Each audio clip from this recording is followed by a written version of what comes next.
श्री गुरु गीता हम चर्चा कर रहे हैं। आज 28वां श्लोक है। काशी क्षेत्रम निवासः च जहन्वी चरणोदकम गुरु विश्वेश्वर साक्षात तारकम ब्रह्म निश्चय। गुरुदेव का निवास स्थान काशी क्षेत्र है। गुरु जी जहाँ पर रहते हैं, यहाँ पर काशी शब्द जो आया हुआ है, ये भी 7 जो मोक्षदायी स्थान है, नगर है, शब्द के क्षय में भी कहा कि अयोध्या, मथुरा, माया, काशी, कांची, अवंतिका, पूरी द्वारा गति चैव सप्तैते मोक्षदायी का। ये जो 7 स्थान है वो आपको दुखों से, बंधनों से सदा के लिए छुड़ाने वाले संस्कारों को सजाए हुए हैं। वहां पर जाने पर आपको मोक्ष की ओर चलना आसान हो जाता है, क्योंकि वहां पे उनका वैसा स्पंदन है। इसके लिए वो मोक्षदायक स्थान कह जाते हैं। बापू जी बताते हैं ना कि हमारे शरीर में कुछ अंग सात्विक, कुछ राजस, कुछ तामस होते हैं। ऐसे ही ये इस पृथ्वी के वो सात्विक स्थान है जहाँ पर जाने पर हमारी मनोवृत्तियां अपने आप ऊपर की ओर आने चालू हो जाती हैं। बापू जी ने कितनी बार सत्संग में कहा है कि आप मुड़ते हैं इस आश्रम की तरफ, तो बोलते हैं कि आपकी वृत्तियां स्वतः ऊपर उठने लगती हैं। यह गुरु जी के यहाँ पर निवास का प्रभाव है। जैसे हम लोगों ने चर्चा किया कि भाई ये तो तीर्थ है, लेकिन इनको तीर्थत्व भी उन महापुरुषों से मिलता है। तो वो पुरुष जहाँ जहाँ जाते हैं वो वहाँ तीर्थ बनते जाते हैं, और वो तीर्थ जो पहले के बने हुए हैं वो भी अपना पास और कलमश मिटाने के लिए उनके चरणों में आते हैं। माता नर्मदा जी एक नाथ जी के सत्संग में गए थे कि ये जो गुरु जी जहाँ रहते हैं वो काशी क्षेत्र हो, ये तो साधारण सी बात है। वो जो काशी क्षेत्र में होने वाले पाप हैं वो भी मिटने के लिए इन महापुरुषों का इंतजार करते हैं। ये कितनी बड़ी महिमा है।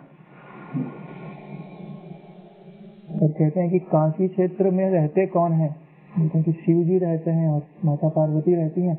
और वैसे काशी शब्द की व्युत्पत्ति देखते हैं तो ये काश धातु से बना है, जिसका अर्थ होता है चमकना। भवानी शंकरो वंदे श्रद्धा विश्वास रूपिणो, यानी कि जिस अंतःकरण में श्रद्धा और विश्वास है, और बोलते हैं कि काशी है ऐसा स्थान क्या है, बोले चमकता है। बोले किससे चमकता है, बोले गुरु तत्व से चमकता है। जहाँ पर गुरु जी हैं वही काशी है, और वहीं पर श्रद्धा और विश्वास है। शिव जी और पार्वती जी काशी में रहते ही हैं। यानी कि अगर आपके हृदय में श्रद्धा है, विश्वास है, तभी वह काशी बनेगी। काशी बनने का अर्थ है जो ज्ञान से चमक रही है। और बोलते हैं कि ऐसे चमकाने वाले कौन है, बोले गुरु जी हैं। क्योंकि गुरु जी के होने पर ही आपका अंतःकरण काशी हो पाएगा। और गुरु जी का एक सत्संग है, उसमें ये जो 7 पुरियां हैं ये हमारे 7 चक्रों के रूप में हमारे गुरु जी ने हमको बताया है। अयोध्या से मूलाधार, मथुरा से स्वाधिष्ठान, और मणिपुर पे हरिद्वार, और काशी पर हृदय आता है।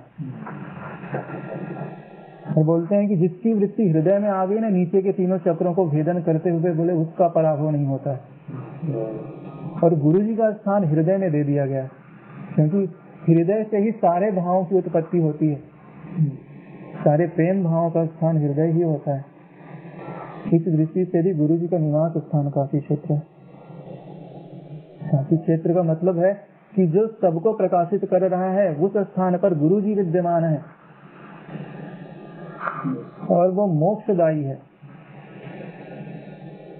वहां पर जहाँ पे गुरु जी हैं, वहां पर जाने पर अपने आप वृत्तियां परमात्मा की ओर लगने लगती हैं। हमारा अंतःकरण उनकी ओर चलने के लिए बाध्य हो जाता है। तो एक तो बाहर के स्थान है, जैसे कि गुरु जी जहाँ रहते हैं वो तो स्थान है ही है, वहां पे जाते हैं तो हमारा मन उनकी ओर लगने लगता है। दूसरा हमारा जो गुरु जी का स्थान है वो हमारा साक्षी स्वरूप है, जहाँ पर गुरु जी स्थित हैं। और जहाँ पे गुरु जी स्थित होंगे उसके आसपास का क्षेत्र काशी बन जाएगा। और वहाँ पे श्रद्धा और विश्वास रूप से शिव जी और पार्वती जी रहने लगेंगी। और काशी को उसको काशी क्यों कह रहे हैं, क्योंकि वो ज्ञान से चमक रहा है। काश का शब्द ही होता है चमकना, दिव्य रूप हो जाना। लेकिन काशी जो है वो पृथ्वी पे नहीं गिनी जाती है, त्रिशूल के नोक पे है। नहीं, हरिश्चंद्र जी ने तब पृथ्वी का दान कर दिया तो बोले मैं कहाँ जाऊँ, बोले काशी में जाइए, क्योंकि वो पृथ्वी पे नहीं गिनी जाती है। यानी कि वो प्रकृति से परे है। इस शब्द का द्योतक है, वो प्रकृति से परे है, इस शब्द का द्योतक है काशी। इसीलिए काशी उनको कहा गया है कि आप काशी में रहिए, यानी कि गुरु जी की शरणागति में रहिए, तो आप इस प्रकृति से परे पहुंच जाएंगे।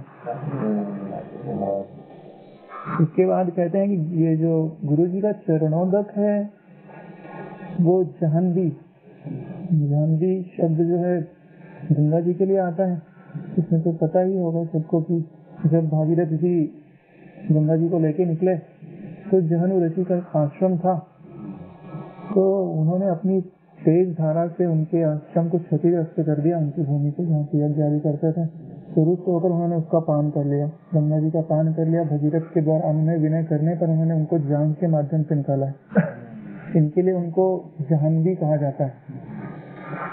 और वैसे ये जो जहन शब्द है, इसकी व्युत्पत्ति हम देखते हैं तो इसमें ऐसा आता है कि जनानान संहार समय अपहनते इति जहन, यानी कि संहार के समय जो आपको परम पद में ले जाते हैं वो जहनु कहलाते हैं।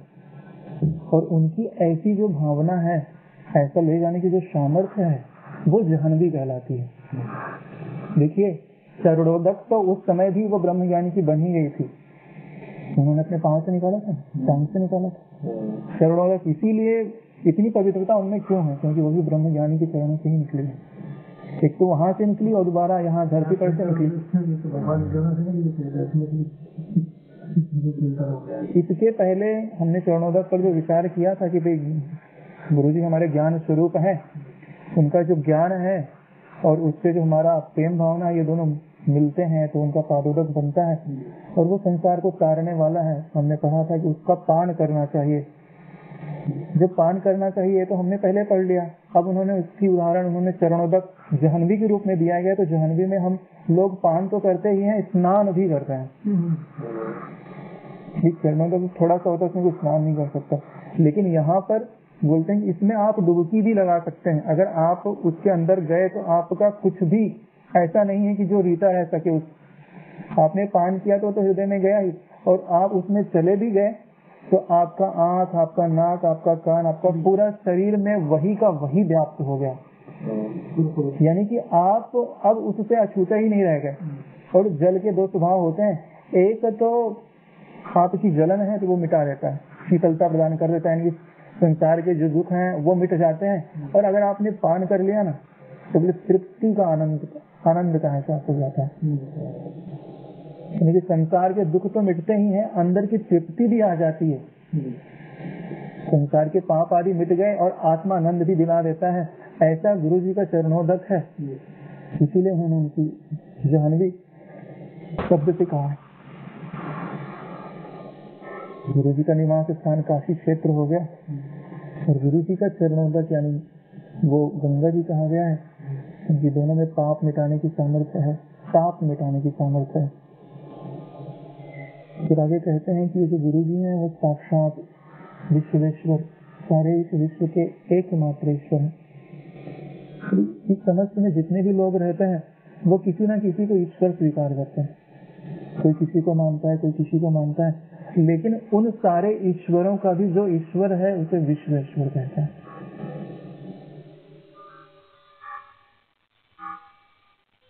तो इस दृष्टि से उन सारे ईश्वरों का ईश्वर कौन है? ये सब जिनसे सत्ता पाते हैं वह ब्रह्म ही उनका ईश्वर है। पर बोलते हैं कि वैसा ब्रह्म जब तारने के लिए कोई रूप धारण करता है तो बोले वो रूप कौन सा होता है? कि वो रूप गुरु जी का होता है। इसलिए लिखा है कि तारकम ब्रह्म निश्चय। एक तो ब्रह्म स्वरूप है, किसी से कोई लेना देना नहीं है, सत्ता मात्र, साक्षी मात्र है। ऐसा लगता है कि मिस्त्री ही है, पक्षपात भी नहीं करते हैं, सबके लिए एक समान है। फिर भी करुणा के वश होकर जब वो अवतार लेते हैं तब वही तारक शब्द जुड़ जाता है उनके आगे और वही गुरु कहलाने लगता है। जिस स्थान पे रहते हैं वह स्थान दूसरों को उठाने लगता है, पवित्र करने लगता है। उनकी वचनामृत हमारे प्रेम भावना के द्वारा जब स्वीकार हो जाता है तो हमारे पाप ताप मिटाने लगता है। फिर हम जान पाते हैं कि जो संसार की सब लोगों की कामनाएं पूरी कर रहा है, ऊंची गतियां प्रदान कर रहा है, मोक्ष आदि गतियां प्रदान कर रहा है, उन सब का सार वही गुरु तत्व ही है जो इस संसार को पावन करने के लिए, सुख आदि प्रदान करने के लिए, मोक्ष प्रदान करने के लिए गुरु रूप में अवतरित हुआ है। श्री गुरु जी का 30वां श्लोक है।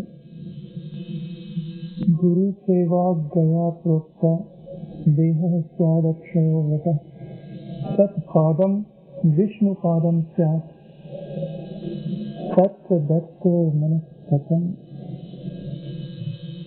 गुरु सेवा गया प्रोक्ता, गुरु सेवा शब्द है। गुरु सेवा से तात्पर्य मुझे ऐसा लगता है, एक तो परब्रह्म है, सब जगह व्याप्त है, सबको ही प्राप्त है, सब जगह व्याप्त है, कहीं उसका अभाव नहीं है, लेकिन उसकी शाश्वतता का, उसके आनंदत्व का, उसके ज्ञान स्वरूप होने का किसी को लाभ नहीं मिलता।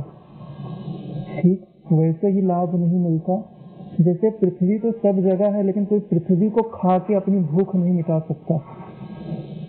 पृथ्वी पर आम का वृक्ष लगेगा, आम के फल लगते हैं तो मधुर फल को खाकर लोग तृप्त होते हैं। ऐसे ही वह परब्रह्म जब गुरु रूप में आता है और उसके नेत्रों से बरसते हुए प्रेम को, वाणी से बरसते हुए ज्ञान को, स्पर्श से बरसती हुई ममता को, उनके संकल्प भावनाओं से बरसते हुए लोक कल्याण की भावनाओं को जब सत्य से प्रेम से युक्त होकर ग्रहण करने लगता है, सेवन करने लगता है, उनकी आज्ञाओं के अनुसार चलने लगता है, अपने कर्मों को, अपने मन को, अपने विचारों को, अपने भावों को उन्हीं के ज्ञान को माध्यम बनाकर उनका सेवन करने लगता है, तो उसका यही करना ही गुरु सेवा कहलाती है, गुरु सेवन कहलाता है। जब वह सब प्रकार से केवल गुरु जी का ही सेवन करे, नेत्रों से, आंख से, नाक से, कान से, मन से, बुद्धि से और स्वयं अपने आप से भी, यह गुरु सेवा है। तो इसकी तुल्यता दी गई है, बोले तीर्थराज गया से दी गई है। तीर्थराज गया के बारे में जरूर से नहीं पता चला, मैं इसको दोबारा दोहराना चाहूँगा। गया एक असुर हुए, भगवान विष्णु के महान भक्त थे, उन्होंने बहुत तपस्या करके वरदान पाया कि मैं परम पवित्र हो जाऊं, मुझसे पवित्र कोई दूसरा नहीं हो। उनकी इस पवित्रता का इस समाज पर क्या प्रभाव पड़ा कि जो उन्हें एक बार देख लेता था, जो उन्हें एक बार स्पर्श कर लेता था, वो समस्त पापों से छूट करके स्वर्ग लोक चला जाता। यही कारण था कि जब एक सामंजस्य बना था, सब लोग स्वर्ग जाने लगे तो देवता आदि परेशान हो गए। उन्होंने ब्रह्मा जी से प्रार्थना की, तब ब्रह्मा जी ने उपाय निकाला और गया के पास जाकर कहे कि आप तो परम पवित्र हैं, मुझे यज्ञ करना है तो आपकी देह के समान मुझे पवित्र स्थान कोई दिखाई नहीं देता। ऐसा कहिए आप इस पृथ्वी पर लेके जाइए और आपके शरीर पर ही मैं यज्ञ करता हूँ। तो वो जहाँ गया तीर्थ बिहार क्षेत्र में पड़ता है, कालू नदी के किनारे, वहाँ पर वो दक्षिण की ओर सिर करके और उत्तर की ओर पाँव करके लेट गए और उनके शरीर के ऊपर एक बहुत बड़ी शिला रख दी गई कि ये हिले नहीं, इसी को अभी वहाँ पे प्रेत शिला के नाम से कहा जाता है। और वहीं पर उन्होंने देवियाँ बनाई और वहाँ पे उन्होंने यज्ञ किए हैं।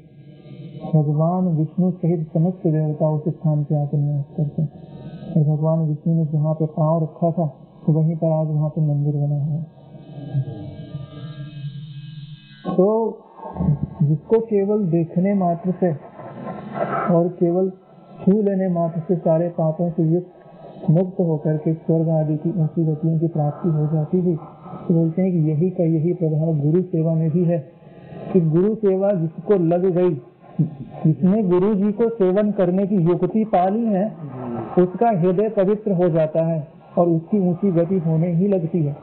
कि गुरु सेवा समझ लीजिए कि गुरु सेवा से अधिक पवित्र करने वाला कुछ नहीं है। गुरु सेवा को व्यापक अर्थ में लीजिएगा। पिछले मिनट पहले भी सेवा में सब आ गए ना, पूरा सब आ गया। फिर उसमें कहते हैं कि उनको यह वरदान भी प्राप्त हुआ कि यहाँ जो भी श्राद्ध कर्म करेंगे उनके पितर सदगति को प्राप्त हो जाएंगे। श्राद्ध का मतलब है श्रद्धा से कर्म करना, यानी कि जब हम गुरु सेवा श्रद्धा से युक्त होकर करते हैं तो पितर यानी कि हमारी जो अतृप्त इच्छाएं हैं, पितर कौन बने? जिनकी इच्छाएं पूरी नहीं हुई हैं और वो इस संसार में भटक रहे हैं। यानी हमारी जो अतृप्त इच्छाएं थी जो संसार में जाकर पच रही थी वो सदगति की प्राप्त हो जाती है, यानी कि उनसे हे दृष्टि निकल के श्रेय दृष्टि की ओर जाती है और वही हमारी उन्नति का कारण बनती है। गया तीर्थ का सेवन करने का क्या महत्व है, वो का पूरा फल गुरु सेवा के सात्विक रूप में मिलता है। फिर आगे कहते हैं कि गुरु जी का जो शरीर है वो अक्षय वट वृक्ष है। किसी ने पूछा कि गुरु जी का वपु ब्रह्म है, शाश्वत ब्रह्म है कि शरीर? बोले कि गुरु जी शरीर सहित ब्रह्म है, उनका शरीर कभी नष्ट नहीं होता। सुखदेव जी कब के हुए और चरणदास जी को अभी आके दीक्षा दिए, कौन कहेगा कि वो ब्रह्मलीन होंगे? वो सदैव वर्तमान है। इस दृष्टि से भी उनका शरीर अक्षय वट वृक्ष है। अगर दूसरी दृष्टि से देखें, शिष्य जो है वो गुरु जी के पास जाता है तो गुरु जी का रूप, उनकी आनंदता इतनी भा जाती है कि वो उनके हृदय में प्रवेश कर जाते हैं। हृदय में प्रवेश कर जाते हैं मतलब किसी के कोई छोटी सी जगह है हृदय, वहां पे जाते हैं तो कैसे जाते हैं? मतलब वट वृक्ष का बीज होता है ना, कितना छोटा सा होता है, वो गया आपके हृदय के अंदर। उसके बाद जाते ही उसका नाम क्या है? बोले वट नाम है। वटति वेष्टति मूलानि इति वटा, लेकिन जो स्थान घेरता जाए, बढ़ता जाए और बढ़ता जाए और बढ़ता जाए, वो छोटा सा बीज था, वो हृदय में गया, उससे अंकुर निकला, थोड़ा बड़ा, उससे मूल निकले, वो भी शाखाएं बन गई, फिर उससे मूल निकले और भी शाखाएं बन गई, पूरा स्थान ही घेर लिया। यानी कि गुरु जी आपके हृदय में सूक्ष्म रूप से तो गए, लेकिन उन्होंने पूरा का पूरा हृदय का स्थान ही घेर लिया, कुछ बचा ही नहीं। यही कारण है कि गुरु जी के शरीर को, यानी कि गुरु जी जो आपकी चित्त वृत्ति में प्रवेश करते हैं तो पहले लगता है कि बहुत सूक्ष्म रूप में गए हैं, यानी कि छोटे से बीज के रूप में गए हैं। फिर देखने में लगता है कि अरे ये तो अक्षय वट वृक्ष है। वो अंदर गए तो बोले अब हटने वाले नहीं है, उनका क्षय होने वाला नहीं है। बापू जी कहते हैं भाई शेर की दाढ़ में आया हुआ शिकार नहीं छूट सकता, ऐसे ब्रह्म ज्ञानी की नजर में आया हुआ नहीं छूट सकता है। तो जिसने ब्रह्म ज्ञानी को अपने चित्त वृत्ति में थोड़ा सा भी स्थान दे दिया है ना, वो पूरी के पूरे उसके अहंकार पर ही कब्जा कर लेता है। उनके हृदय से वो निकलने वाले नहीं है, वो चाहे जितना भी प्रयास करे। यही कारण है कि गुरु जी के वसु को अक्षय वट वृक्ष कहा गया है।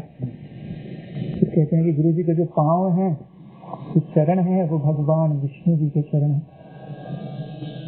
विष्णु शब्द का अर्थ ही होता है जो सब जगह प्रवेश किए हुए हैं, कहीं से भी प्रकट हो सकते हैं, सर्वव्यापकता जिनका स्वरूप है। तो ऐसे ही गुरु जी भी सर्वव्यापक हैं। और ज्ञान परंपरा में आता है कि सबसे पहले भगवान श्री कृष्ण कहते हैं कि ब्रह्म विद्या का उपदेश सबसे पहले मैंने सूर्य को दिया। कि ब्रह्म विद्या के जो जनक हैं वो भगवान विष्णु हैं। तो बोलते हैं कि वही विष्णु गुरु रूप ही है, यानी कि सबसे पहले ब्रह्म विद्या को पूरा का पूरा आत्मसात कर लेने वाले और उनसे इस समाज को तृप्त कर लेने वाले शिव विष्णु जी और गुरु जी एक रूप ही है। इसे राकेश जी ने बताया कि भाई जो गुरु जी का नाम है वही विष्णु जी का नाम है। उनके पाद शब्द उनके ज्ञान स्वरूप का द्योतक है, क्योंकि ज्ञान से ही प्रकट होते हैं। चलने का अर्थ क्या होता है? प्रकट होना। तो ईश्वर किससे प्रकट होते हैं? मतलब ज्ञान से प्रकट होते हैं। जहाँ आपने जान लिया ईश्वर है वहां पे वो प्रकट हो गए। कि जो विष्णु जी का ज्ञान है वही का वही गुरु जी का ज्ञान है, क्या मैं कहूँ कि जो विष्णु जी का स्वरूप है वही गुरु जी का स्वरूप है। इसकी पुष्टि आगे हो जाती है कि वहां लगाया हुआ मन सदाकार हो जाता है, क्योंकि एक ब्रह्म ही ऐसी जगह है जहां पर आप एकाकार की भावना करिए तो आपका जो मन आज तक आकारों में बंधा हुआ था वो बोले क्या हो जाता है, बोले सतम।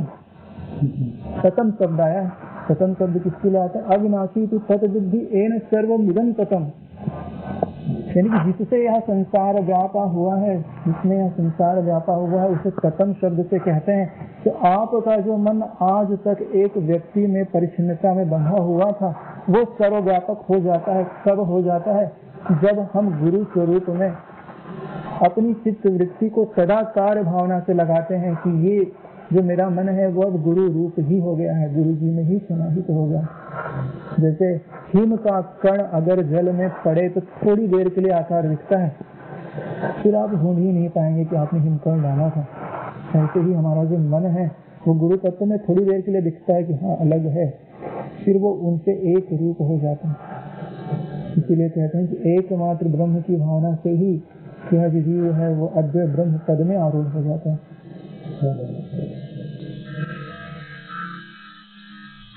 और जैसे उन्होंने भी प्रकाश डाला था कि विष्णु जी के श्री चरण से गंगा जी निकली हुई है,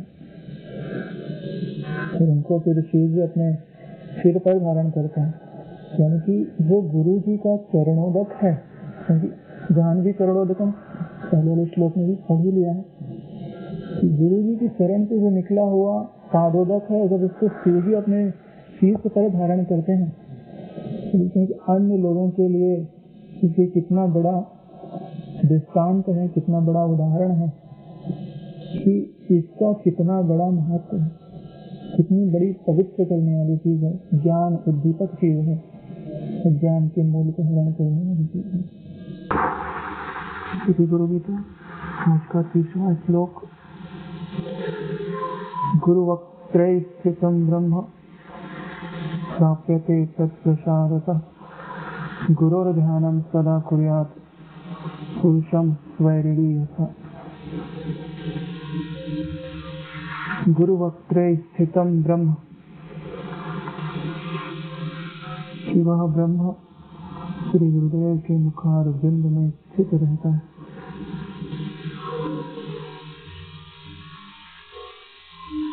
वास्तव में सबका जो प्राप्तव्य है, सबका जो ज्ञातव्य है वह ब्रह्म ही है।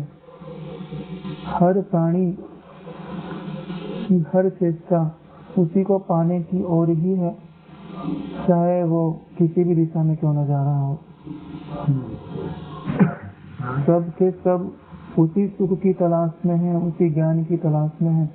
भले उनको पता ना हो कि यहाँ पर है वो, इसलिए वो उसको संसार में देखने में, सूंघने में, चखने में, संग्रह में, चाहे जिसमें लगा रहे हैं, लेकिन वो ढूंढ तो उस ब्रह्म को ही रहे हैं।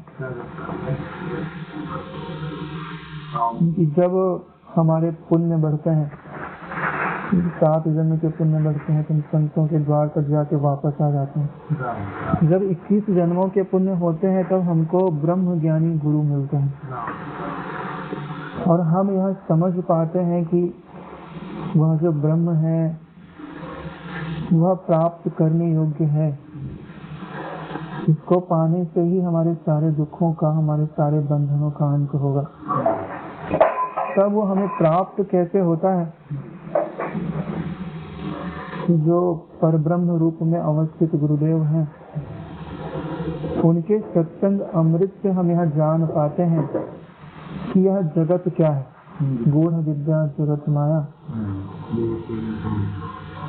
शरीर किस जो दुखद शरीर हमको दुख दे रहा है, जो उत्पन्न क्यों हुआ है, कैसे, किस कारण से हुआ है, बंधन किससे है और मुक्ति किससे होती है। तो बोलते हैं मुक्ति किससे होती है? ब्रह्म को आप प्राप्त हो जाते हैं तो मुक्ति हो जाती है। और ये जो हमको ब्रह्म का मतलब ही है कि जो आपको परिच्छिन्न सुखों से हटा करके अपरिच्छिन्न व्यापक ब्रह्म में, व्यापक सुख में, शाश्वत सुख में, कभी खत्म न होने वाले आनंद में लेके चला जाए। शाश्वत जीवन में लेकर चला जाए।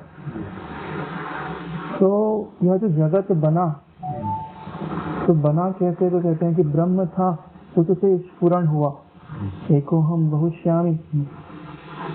फिर उसी से आकाश तत्व, फिर वायु तत्व, फिर अग्नि, फिर जल और फिर पृथ्वी बना है।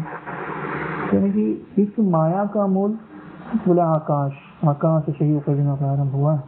तो आकाश का गुण क्या है? बोले शब्द गुण है। शब्द को भी ब्रह्म कहा जाता है। ये पूरी जो माया है बोले दो चीजों से मिलकर बनी, बोले इसके बोले नाम और रूप से मिलकर बनी। नाम अर्थात शब्द,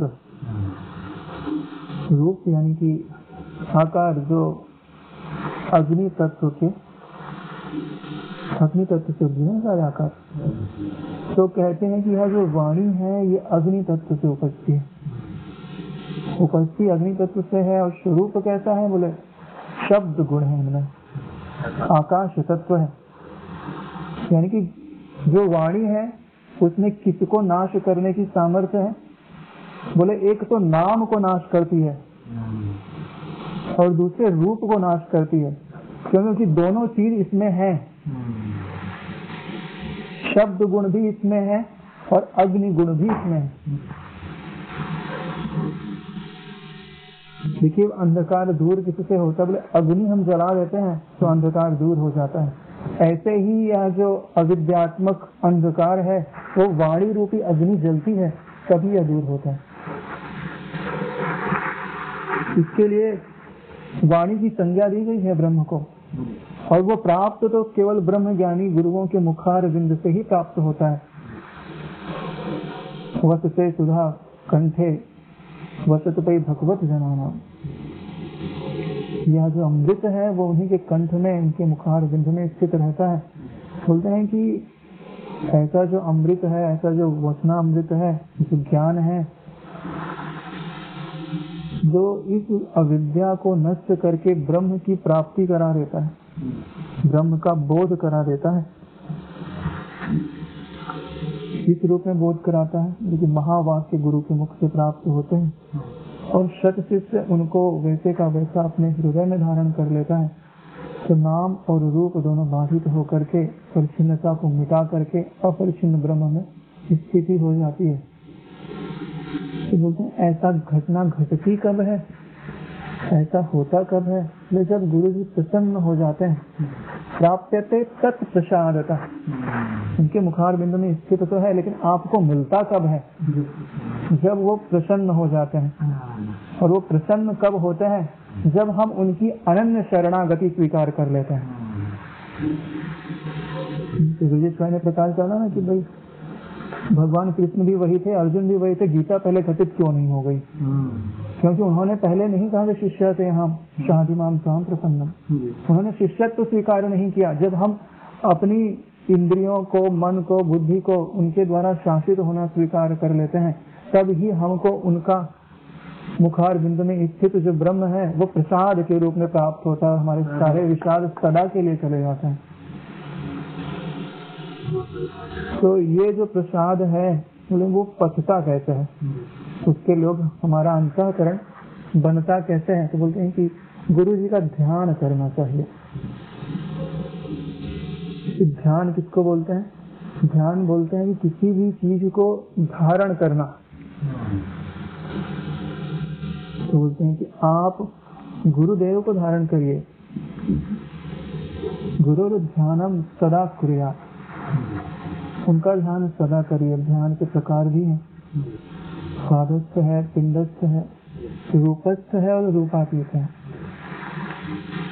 इनमें आप चाहे इनका क्रम है, जहाँ पर आपकी पात्रता हो वहां से प्रारंभ करिए, गुरु जी के चरणों का ध्यान करिए। फिर चाहे अपने चक्रों में ही उनके स्वरूप का ध्यान करिए, चाहे वैसे ही उनके स्वरूप का ध्यान करिए, या फिर गुरु जी के तत्व को समझ करके उसमें अपने अहम को मिटाते हुए उनका ध्यान करिए। रूपातीत ध्यान, कि जिसमें मैं नहीं हूँ, गुरु तत्व ही है, ऐसा ध्यान बोले सदा करिए। बोले किस प्रकार करिए? पुरुषम स्वैरिणी यथा, जिस प्रकार जो स्वेच्छाचारिणी स्त्री है वह अपने प्रेमी पुरुष का दिन रात जैसे चिंतन करती है, उसी प्रकार उनका ध्यान करना चाहिए। मतलब कि वो घर में रोटी बनाते समय भी उसको उसी की याद आती है, उसके अपने पति की सेवा करते समय भी उसको उसी की याद आती है। कोई भी कार्य करे लेकिन उसका चित्त सदैव उसी में बना हुआ है। ऐसे ही हम कोई भी कार्य करें, हमको स्मृति उस गुरु तत्व की होनी चाहिए, उसको पाने की ललक होनी चाहिए, एक लगन होनी चाहिए। गुरुजी भाई ने बहुत अच्छा प्रकाश डाला कि जो कामी पुरुष होता है उसको स्त्री की चाह होती है। मतलब तुलसीदास जी से वरदान, तुलसीदास जी ने मांगा कि भाई आपकी भगवान में मुझे कैसी भक्ति हो कि वो भक्ति दीजिए कि जैसे कामी पुरुष की स्त्री की वंशा जैसे चाहता है वैसे मेरी भक्ति हो। बोले और आगे भी मांगा कि भाई जैसे लोभी धन को चाहता है। बोले कि दोनों को क्यों मांगा, तो उन्होंने बहुत अच्छे से प्रकाश डाला कि कामी की वासना तब तक है जब तक वो प्राप्त नहीं हुआ, और वो धन से तेज वासना है, लोभी से तेज वासना है वो। तो बोले कि जब तक वो गुरु तत्व को पाए नहीं है, गुरु जी की पूर्णता को पाया नहीं है, तब तक बोले कि कामी की तरह उसकी वांछा करे, उसमें और कुछ दिखाई नहीं देता। बोलते हैं कि कामी अंधा होता है। तो बोलते हैं कि ये गुण शिष्य में होना चाहिए कि उसको अपने लक्ष्य के सिवा और कुछ दिखाई नहीं दे। कि अगर आपको ये पाना है, गुरु तत्व को अनुभव ठीक से करना है, तो बोले आप अंधे हो जाइए, आप बहरे हो जाइए, आप गूंगे हो जाइए। तो ये कामी का जो अंधा होना, कामी क्यों अंधा हो जाता है, क्योंकि उसकी केवल वही इच्छा की मुख्यता है, और ये गुण शिष्य में आ जाना चाहिए। और फिर आगे कहते हैं कि भाई जब आपको उसका प्रसाद मिलने लगा है तो बोलते हैं कि उससे विमुख मत होइए। उसको मिल गया तो वो लोग मुंह फेर करके सो जाते हैं, लेकिन उससे विमुख मत होइए। बोले आगे का ध्यान कैसे करिए, बोले लोभी की जैसे करिए। और लोभी चाहे उसके हजारों खरबों रुपए हो जाएं, बोले कि नहीं और चाहिए। हो गया साधन में कभी संतुष्टि नहीं होनी चाहिए। इस प्रकार तो यही गुरु जी का ध्यान कैसे करिए कि जिस प्रकार स्वेच्छाचारी अपने प्रेमी पुरुष का ध्यान करती है, तो उसको फिर और दूसरे विषयों की तरफ उसकी सारी इंद्रियां शिथिल हो गई हैं, केवल उसको एक ही वांछा है। ऐसे ही शिष्य को भी केवल गुरु जी से ही आनंद अमृत की प्राप्ति का माध्यम समझकर केवल उन्हीं का ही अनन्य रूप से भजन करना चाहिए, अनन्य रूप से ध्यान करना चाहिए। और जब उसकी यह ध्यान अवस्था धीरे धीरे बढ़ते हुए जब रूपातीत में आती है, यानी उसको यह पता चलने लगता है कि ये जो सारे विचार आदि जा रहे हैं, निर्णय आदि बदल रहे हैं, अहंकार आदि बदल रहे हैं, इनको जो देख रहा है वो गुरु तत्व है। जब ऐसा उसको बोध हो गया तो बोले कि अब मैं उनसे अभिन्न हूँ, उनसे एकाकार हो जाता है और इन सब से अपना संबंध विच्छेद कर देता है। तब वह पूर्णता में स्थित होने लगता है, तभी वह पूरा अंधा हो गया। अब वो बदलते हुए दृश्य की ओर देखना ही नहीं चाहता, जो अबदल है उसी में स्थित रहना चाहता है। सारी इंद्रियां जो हैं, अब वो कहना क्यों चाहेगा, जब उसको परम प्यारा मिल गया तो वो बोलना क्यों चाहेगा, सुनना क्यों चाहेगा, देखना क्यों चाहेगा। अनन्यता से जिसको जो प्यारा होता है उसको केवल उसी की ही स्मृति होती है। इस दुनिया में कितने अच्छे अच्छे लोग होंगे, उनकी तरफ आपका मन नहीं जाता। आपका मन को जो पसंद आ गया, सबसे सुंदर आपके लिए वही है। तो बोलते हैं कि हमारा कल्याण कब होता है, बोले मन की यही जो गुण है वो जब गुरु जी के प्रति अर्पित हो जाए, गुरु जी ही प्यारे लगने लगे, गुरु तत्व ही आपको सार लगने लगे कि वही प्राप्तव्य है, वही पाने योग्य है, उसको पाने से ही मेरे सारे दुख सदा के लिए मिट सकते हैं, तब उनमें अनन्यता आ जाती है। एक प्रेम दो कारण से होता है, एक अपनापन के कारण होता है, दूसरी जब उसकी आवश्यकता पूरी तरह से महसूस हो जाए तो अपने आप उस पर प्रेम होने लगता है। और दोनों चीजें ईश्वर में है, एक तो वही अपने है और आपको उनकी आवश्यकता भी है, उनके बिना आपका काम चलने वाला नहीं है। यही कारण है कि कहा ही गया है कि उनका सदा ध्यान करिए, अनन्य रूप से ध्यान करिए। श्री गुरु गीता 31वां श्लोक, स्वाश्रमं स्वजातिं च स्वकीर्तिं पुष्टिवर्धनम् एतत् सर्वं परित्यज्य गुरुम् एव समाश्रयेत्। स्वाश्रमं,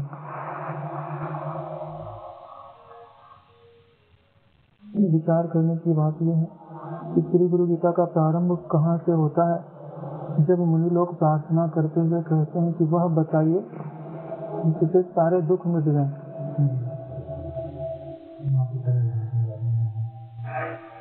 और सरत शोकान आत्मविद, आत्मज्ञान से ही सारे दुखों से मुक्ति होती है, और वह आत्मज्ञान बिना गुरुदेव के प्राप्त नहीं होता है। ये श्री गुरु गीता है, ये आत्म गुरुदेव की महिमा के सहित आत्मज्ञान को आपके हृदयस्थ बनाती है, आपके हृदय में आत्मज्ञान को गुरुदेव के माध्यम से स्थिर कर देती है। तो ये जो श्लोक है वो गुरुदेव के प्रति अनन्यता, शरणागति, भक्ति के साथ साथ तत्व ज्ञान को भी निरूपित करते हैं। तो ये बात है कि हम समाज की मान्यताओं में ही उलझे रहते हैं, ब्रह्म ज्ञानी गुरु की शरण तक नहीं आ पाते। कोई ब्रह्म से आश्रम की बात आई है, 4 आश्रम जाने जाते हैं, ब्रह्मचर्य है, गृहस्थ है, वानप्रस्थ है और संन्यास है। कि इन आश्रमों को छोड़ करके, यानी आपको आत्मज्ञान पाने के लिए किसी भी आश्रम की आवश्यकता नहीं है। तो अगर बोले कि मैं संन्यास में जाऊं फिर मैं गुरु जी की शरण जाऊं, बोले ऐसा नहीं है। अगर आप ब्रह्मचर्य में है तो भी शरण में जा सकते हैं, गृहस्थ में है तो भी शरण में जा सकते हैं, वानप्रस्थ में है तो भी शरण में जा सकते हैं, और संन्यास में है तो भी शरण में जा सकते हैं, क्योंकि इन आश्रमों से आत्मज्ञान का लेना देना नहीं है। और वास्तव में है क्या कि गुरु जी की शरण में जाने के लिए इन आश्रमों की मुख्यता का परित्याग करके, इनके प्रति महत्व बुद्धि का परित्याग करके गुरु के प्रति महत्व बुद्धि हो, तभी वह गुरु जी की शरण जाता है। एक तो यह एक बिंदु यहाँ हुआ। फिर आगे कहते हैं स्वजाति, इसमें तो थोड़ी विशालता है आश्रम आदि में, क्योंकि ये परंपरा ही मोक्ष के अनुरूप बनाई गई है। इससे ज्यादा पकड़ जन्म से जो संस्कार डाल दिए जाते हैं, ब्राह्मण, क्षत्रिय, वैश्य और शूद्र के, एक जाति का मतलब ही होता है कि जन्म से आप जिस कुल आदि में जन्मते हैं, जिस शरीर का जन्म होता है उसी को ही अपनी जाति मान लेना। कुलगोत्र तेरा ब्रह्म है, तद ब्रह्म का तो वंश है, जिसको उसके ऊपर आवरण ही डाल करके उनको ब्राह्मण बना देते हैं, क्षत्रिय बना देते हैं, वैश्य बना देते हैं, शूद्र बना देते हैं। तो जैसे रैदास जी थे तो उनकी जाति थोड़ी नीची थी और मीरा जी की जाति ऊंची थी। अगर वो उसी अभिमान में बंधी रहती तो क्या गुरु जी की शरण आ पाती? नहीं आ पाती, और ना आ पाती तो उनको मुक्ति लाभ नहीं होता।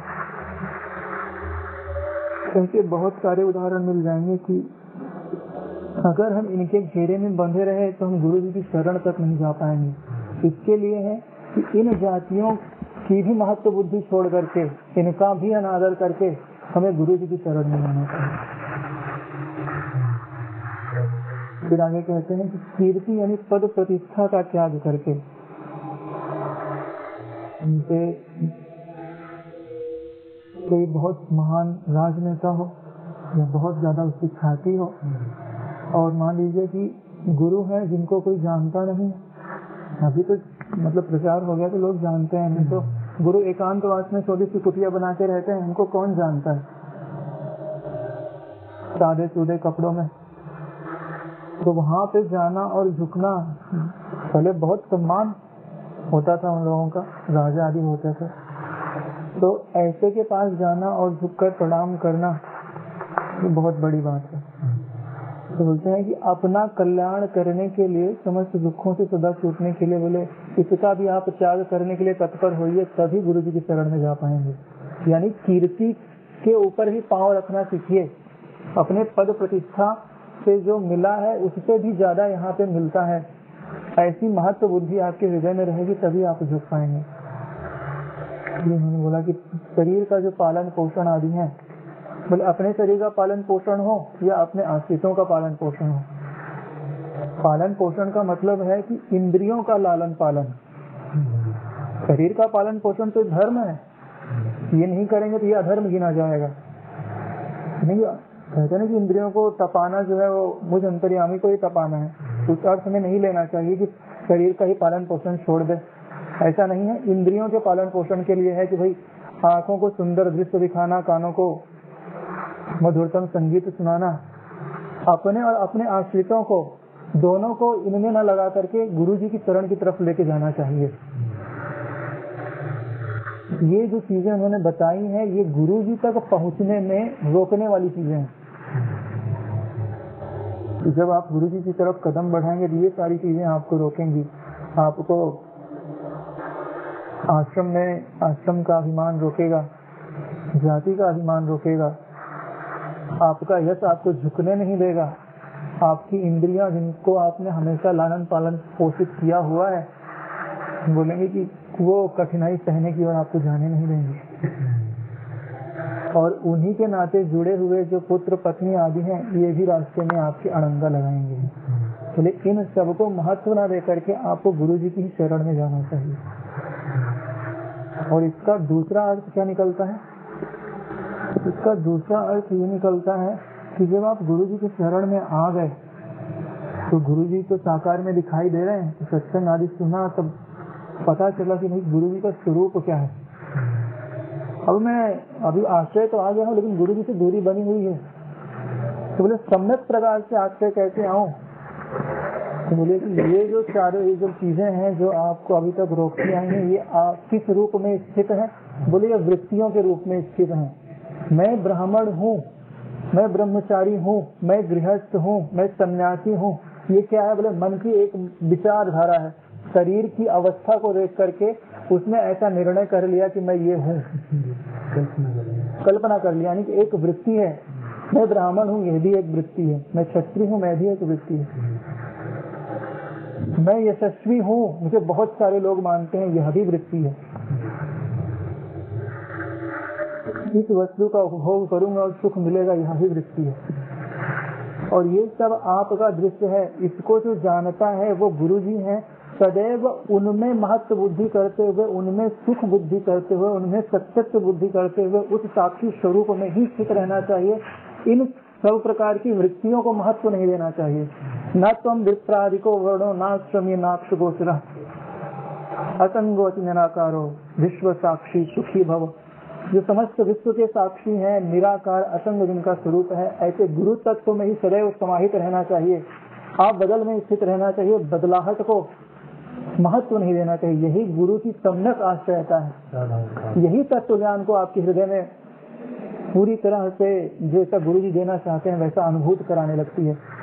नहीं तो क्या केवल गुरु जी के पास आ गए, आपने दर्शन कर लिया, तो क्या शरणागति पूरी हो गई? बोले नहीं, शरणागति पूरी तब होती है जब आप बदलने वाले से पूरी तरह से उसका परित्याग करके, तस्मात् सर्वम परित्यजेत, पूरी तरह से त्याग करे। गुरु में और समाश्रित, गुरु क्या है? सर्वधि साक्षी भूतम, जो समस्त मतियों के साक्षी है, समस्त अंतःकरणों के साक्षी है, उनसे एक होकर रहिए। इन तमाम वृत्तियों से अपना संबंध ही छोड़ दीजिए। इस श्लोक का मूल अर्थ ये है, बाहर से भी शरणागत बनाता है यह श्लोक, अंदर से तत्व ज्ञान से आपको गुरु से एक अद्वैत करा देता है, गुरु में मिटना सिखा देता है। श्री गुरु गीता 32वां श्लोक है। आज गुरु वक्त्रे स्थिता विद्या गुरु भक्त्या च लभ्यते त्रैलोक्ये स्फुट वक्तारो देवर्षि पितृमानव। गुरु वक्त्रे स्थिता विद्या। इसके पहले हमने पढ़ा था कि गुरु वक्त्रे स्थितम ब्रह्म,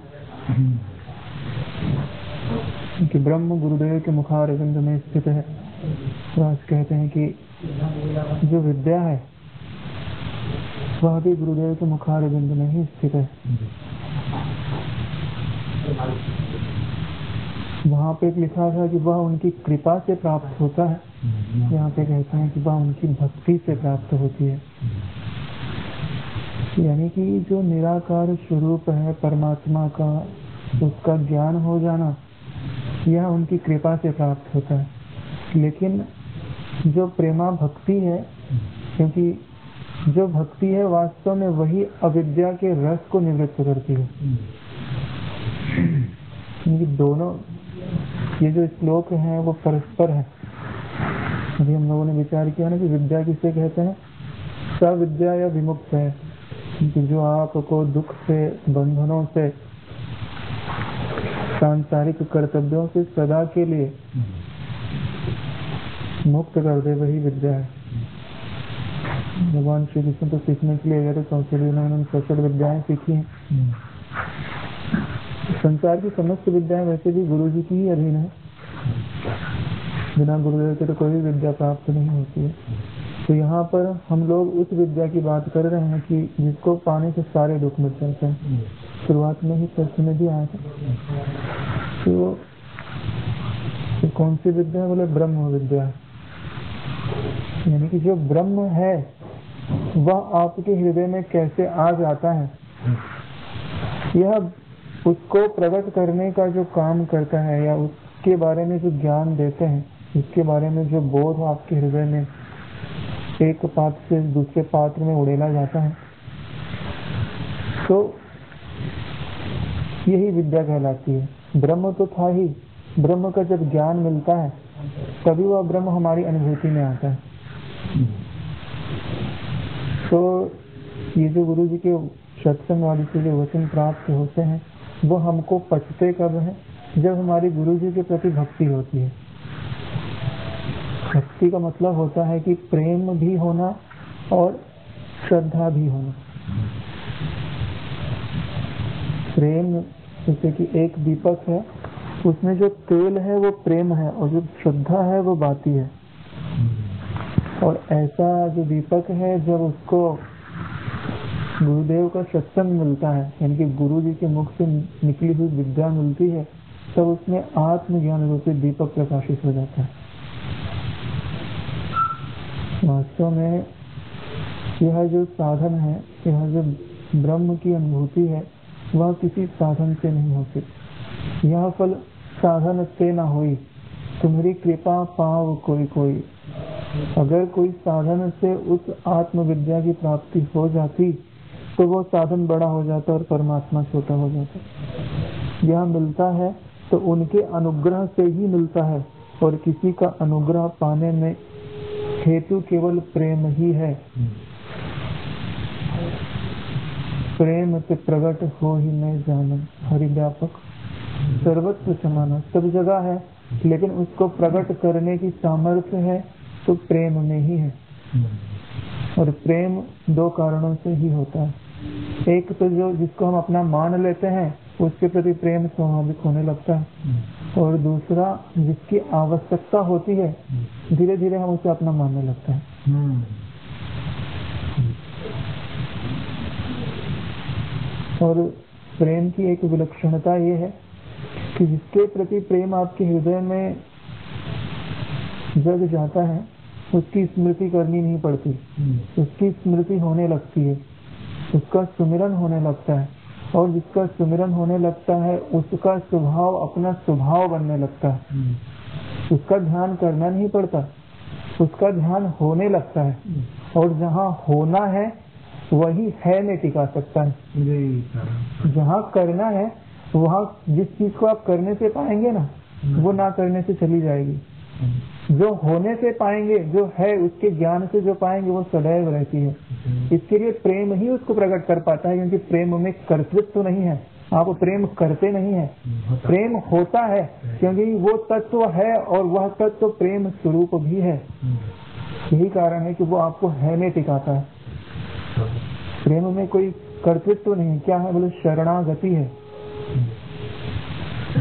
क्योंकि गोपियां आपस में चर्चा कर रही थी, बोले कि तू तो कृष्ण की इतनी चर्चा करती है, इतना माखन लेने की जगह पे कृष्ण ले ले कहती है, तो इतना चिंतन करेगी तो तू कृष्ण हो जाएगी।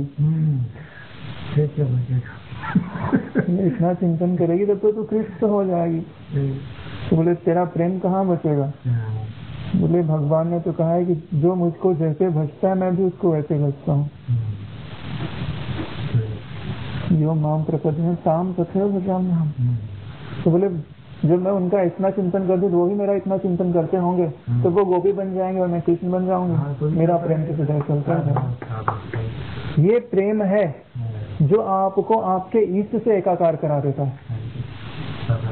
प्रेम के सिवाय आपको ब्रह्म बनाने में कोई चीज समर्थ नहीं है। इस संसार में आप कब से भटक रहे हैं? क्यों? क्योंकि आपको इस संसार में रस बुद्धि है, और वह रस बुद्धि जब तक आपको ईश्वर में नहीं होती है तब तक आप उसकी ओर चलना क्यों चाहेंगे? भाई संसार दुख देता है और परमात्मा सुख रूप लगता है, तभी तो हम उसकी ओर जाने का यत्न करते हैं। और सुख रूप तभी लगता है जब यहाँ से प्रेम हटके वहां दिखाई देता है। इसीलिए सत्संग आदि में एक बार आते हैं तब गुरुजी अपने अनुग्रह से उस ब्रह्म का आस्वादन आपके हृदय में कराते हैं, तभी वो रंग लगता है कि जो एक बार आता है फिर वो यही का हो जाता है। यही कारण है कि गुरु के प्रेम से ही, गुरु के प्रदत्त प्रसाद हमको पचता है, ब्रह्म विद्या हमारे हृदय में अंतर्भूत होती है। फिर कहते हैं कि तीनों लोकों में यह बात देवताओं के द्वारा, ऋषियों के द्वारा, पितरों के द्वारा, मनुष्यों के द्वारा कही गई है। बोले इतने सारे लोगों का नाम क्यों गिनाया इन्होंने? क्यों कही गई है? क्योंकि ये इनका अनुभव है। देवताओं को देवत्व गुरु से मिला है, ऋषियों को ऋषत्व गुरु से मिला है, पितरों को पितृत्व गुरु से मिला है, और मानवों का मानव होना, सार्थक हो जाना। मानव किसको कहते हैं? कि जो मनुष्य शरीर पाता है और मोक्ष को प्राप्त कर लेता है वो मानव कहलाता है। यानी कि देवताओं को देवत्व उनके गुरु के कारण मिला है, इतनी ऊंचाई उनको गुरु के कारण मिली, तभी तो आज वो कह रहे हैं कि विद्या शब्द लिखा है ना, तुम्हें ब्रह्म विद्या नहीं लिखा। जिसकी जितनी पात्रता है, जितनी जिसकी समझ है वो उतना पा लेता है, उतना वो पा लेता है। तो गुरु तो समर्थ है ही, जिसका जितना पात्र है वो अपना पात्र उतना भर लेता है। इसीलिए कहा है कि देवताओं ने अपना अनुभव कहा कि मुझे देवत्व मेरे गुरु से मिला है, ऋषियों ने अपना अनुभव कहा कि मुझे ऋषत्व, सत्य में जो सत्य स्वरूप ब्रह्म है उसमें स्थिति मुझे मेरे गुरु के कारण मिली है। पितरों ने कहा कि भाई मुझे पितृलोक में रहना, इतनी ऊंची गति मिलना, बोले मेरे गुरु के कारण मिला। और मनुष्य कहते हैं कि भाई हमको भी जो मनुष्यता मिली है, मोक्ष पाने की जो योग्यता मिली है, वो बोले मेरे गुरु के कारण मिली है। तब उन लोगों ने अपना सारा अनुभव निकाल करके कहा कि यह जो विद्या है वो गुरु जी के मुख में ही स्थित रहती है, और जब हम उनके प्रति अनन्य शरणागत होकर उनके वचनों में अगाध श्रद्धा रखते हुए उनसे प्रीति करते हैं, तो जैसे एक पात्र से दूसरे पात्र में जल उड़ेल दिया जाता है, वैसे ही उनकी अनुभूत हुई विद्या हमारे हृदय में वैसे की वैसी आ जाती है। उदाहरण एकलव्य का, गुरु भक्त्या से लभ्य था, गुरु की भक्ति सीखने पाए। कितने सारे उदाहरण हैं। आरुणी का उदाहरण है, सिद्धालक का उदाहरण है, छोटकाचार्य का उदाहरण, हाथ में राख लिए है। गुरु भक्त्या से लभ्य थे, गुरु के प्रति अनन्य भक्ति।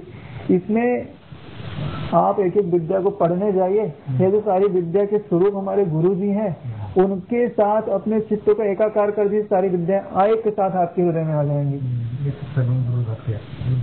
गुरु के प्रति भक्ति मतलब करोड़पति की गोद जाना है, और एक एक विद्या का अभ्यास करना मतलब फिर आप कमाते रहिए। इसीलिए बापू जी कभी कभी बैठते हैं तो बोले ध्यान करने की कोशिश मत करो, तो उससे उसके प्रेम में डूब जाओ। यही शरणागत होना है, यही करोड़पति गुरु की गोद जाना है। और यही बहुत ही साधारण से शब्द लगते हैं, लेकिन इनकी बहुत महत्ता है कि गुरु भक्त्या से लभ्यते है। गुरु की भक्ति से कैसे प्राप्त हो जाता है? कोई परिश्रम भी नहीं है,